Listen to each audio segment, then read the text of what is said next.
జయ శుభకర వినాయక శ్రీకాణిపాకవర సిద్ధి వినాయక. ఈ వీడియోలో అసలు మనం వినాయక చవితి ఎందుకు జరుపుకుంటాము, మొదటిగా వినాయకుడినే ఎందుకు పూజిస్తారో, మహాశివుడు తన కొడుకునే ఎందుకు చంపాడు, ఇప్పుడు అలా చంపిన కొడుకునే మనం మొదటిగా పూజిస్తున్నాము. అయినా శివపార్వతులైన కొడుకు కార్తికేయుడు ఉండగా మనం వినాయకునే ఎందుకు మొదటిగా పూజిస్తున్నాము, అసలు వినాయక చవితి ఎందుకు జరుపుకుంటాము, వినాయక చవితి రోజు చంద్రుడిని ఎందుకు చూడకూడదు, చూస్తే అపనిందలు ఎందుకు వస్తాయి, ఆ విషయాలన్నీ మనం ఈ వీడియోలో క్లియర్గా తెలుసుకుందాం. నేను మీ Mahireddy, welcome to trip with MR channel. మన ఛానల్ ఇంకా ఎవరైనా సబ్స్క్రైబ్ చేయకుండా ఉంటే ప్లీజ్ సబ్స్క్రైబ్ చేయండి ఇప్పుడు మనం స్టోరీలోకి వెళ్దాం. మొదటిగా అసలు వినాయక చవితి ఎందుకు జరుపుకుంటారో అనే విషయానికి వస్తే, పూర్వకాలంలో ఒకరోజు కైలాసగిరిలో శివపార్వతుల కొడుకులైన వినాయకుడు కార్తికేయుడు ఉండగా, ఈ ఇద్దరు కొడుకుల్లో గణాధిపత్యం ఎవరికి చెందుతుందనే ప్రశ్నను దేవతలు శివుని ముందుకు తీసుకొస్తారు.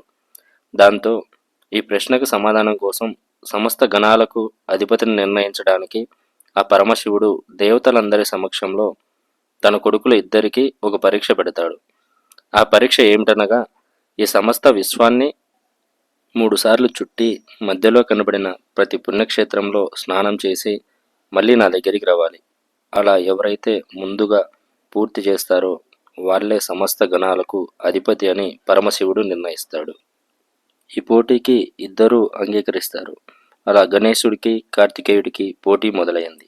దాంతో కార్తికేయుడు వెంటనే నెమలి వాహనం ఎక్కి మెరుపు వేగంతో ఆకాశంలోకి దూసుకుపోతాడు. కానీ వినాయకుడు మాత్రం ఒక అడుగు కూడా ముందుకు కదలకుండా వెనక్కి తిరిగి తన తల్లిదండ్రులైన శివపార్వతుల దగ్గరకు వచ్చి తన చేతులు జోడించి వారికి నమస్కరిస్తాడు.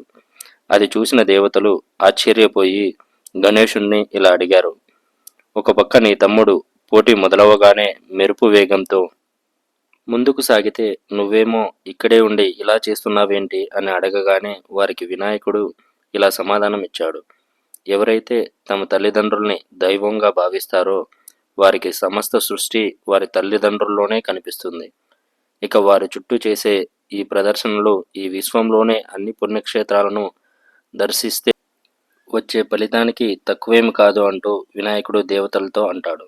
అలా వినాయకుడు పోటీ మొదలవగానే శివపార్వతుల చుట్టూ 3 సార్లు ప్రదర్శనలు చేస్తూ ఉండిపోయాడు. అయితే మరోవైపు కార్తికేయుడు విశ్వమంతా చుడుతూ 3,50,000 నదులను సందర్శించాడు. అయితే ఏ నది దగ్గర వెళ్ళినా వినాయకుడు అంతకంటే ముందు ఆ నదిలో స్నానం చేసి ఎదురు వస్తున్నట్లుగా కనిపిస్తాడు. అది చూసి కార్తికేయుడు ఆశ్చర్యపోయాడు. అయినా కూడా అత్యంత వేగంగా విశ్వాన్ని అంతా 3 సార్లు చుట్టి కైలాసాన్ని చేరుకున్నాడు. కానీ కార్తికేయుడు కైలాసానికి చేరేసరికి కైలాసంలో పండుగ వాతావరణం అలుముకుంటుంది. ఏమిటా అని కార్తికేయుడు చూడగా వినాయకుణ్ణి విజేతగా గుర్తించి ఆయనకు గణాధిపత్యం అప్పగిస్తారు. అది చూసి ఆశ్చర్యపోయిన కార్తికేయుడు వినాయకుడు తల్లిదండ్రుల మీద చూపిన భక్తి విధేయతలే తన విజయానికి కారణమని తెలుసుకొని తన అన్న వినాయకుడు గణాధిపత్యం అందుకున్నాడని ఆనందించాడు. తమపై ఎంతో ప్రేమ చూపి విజేతగా నిలిచిన వినాయకుడిని మహాశివుడు దగ్గరికి తీసుకొని, ఇప్పటి నుండి ఎవరు ఏ పూజ చేసినా ఏ వ్రతం చేసినా ముందుగా నీకే పూజలు చేయాలి. అలా ముందుగా నిన్ను ప్రార్థించి నీతో మొదలుపెట్టిన కార్యక్రమాల్లో సకల విఘ్నాలు తొలగిపోయి ఆ కార్యం సంపూర్ణమవుతుంది అంటూ మహాశివుడు వినాయకుడిని ఆశీర్వదించాడు. ఈ విధంగా భాద్రపద శుద్ధ చవితి రోజు వినాయకుడు విఘ్నేశ్వరుడు అయ్యాడు. ఇప్పుడు వినాయక చవితి రోజు చంద్రుణ్ణి ఎందుకు చూడకూడదంటారో దాని వెనుకున్న స్టోరీ ఏంటో తెలుసుకుందాం. సాధారణంగా వినాయక చవితి రోజున అన్ని దేశాల్లో భక్తులందరూ విఘ్నేశ్వరునికి అన్ని రకాల పిండి వంటలు, కుడుములు, పాలు, అరటి పండ్లు లాంటి ఎన్నో పదార్థాలను విఘ్నేశ్వరుడికి సమర్పిస్తారు. దాంతో వినాయకుడు ఆహార పదార్థాల్లో కొంత తన వాహనమైన మూషికంకి పెట్టి మిగతాదంతా తన కడుపు నిండా ఆరగించి చీకటి పడే వేళకు కైలాసానికి చేరుకుంటాడు. అలా ఒకసారి కైలాసంలోకి తన తల్లిదండ్రుల దగ్గరికి వెళ్ళి వాళ్ళ కాళ్ళకు నమస్కరించడానికి ప్రయత్నిస్తాడు. విఘ్నేశ్వరుడు ఎంత ప్రయత్నించినా తన పొట్ట ఒదగడం లేదు, అలాగే చేతులు నేలకి తాకడం లేదు.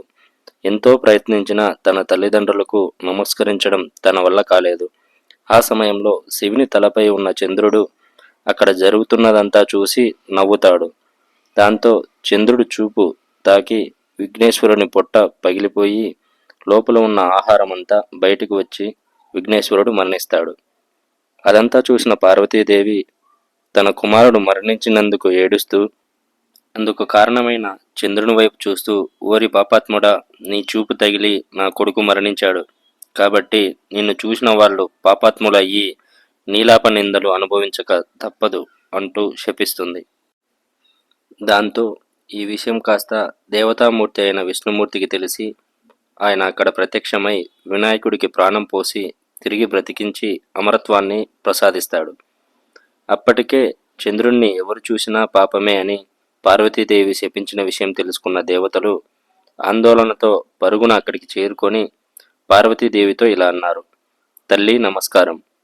ముందుగా మీరు శాంతించండి. మీరు ఇచ్చిన శాపం ఈ లోకానికే ముప్పు.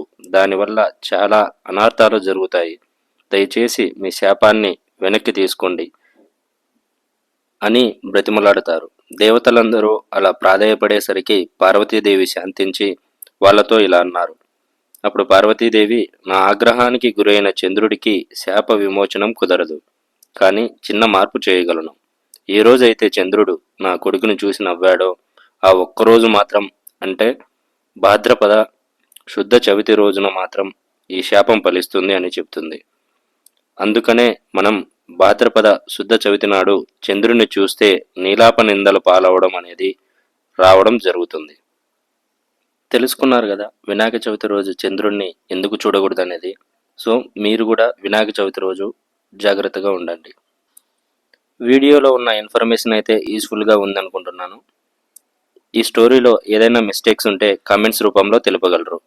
ఈ వీడియో నచ్చితే లైక్ చేయండి, షేర్ చేయండి, సబ్స్క్రైబ్ చేయండి. మన నెక్స్ట్ వీడియోలో శివుడి ప్రమేయం లేకుండా పార్వతీదేవికి కొడుకు ఎలా పుట్టాడు, ఆ కొడుకును శివుడే ఎందుకు చంపాడు, అలా చంపిన ఆ కొడుకే వినాయకుడిగా ఎలా అయ్యాడు అన్నది, వినాయకుని పుట్టుక, దాని తర్వాత ఏం జరిగింది అనే విషయాలు నెక్స్ట్ వీడియోలో అప్లోడ్ చేశాను. తప్పకుండా చూడండి మామ. వీడియో అయితే యూస్ఫుల్ ఉంది కదా, మర్చిపోకుండా లైక్ చేయండి, షేర్ చేయండి, సబ్స్క్రైబ్ చేయండి.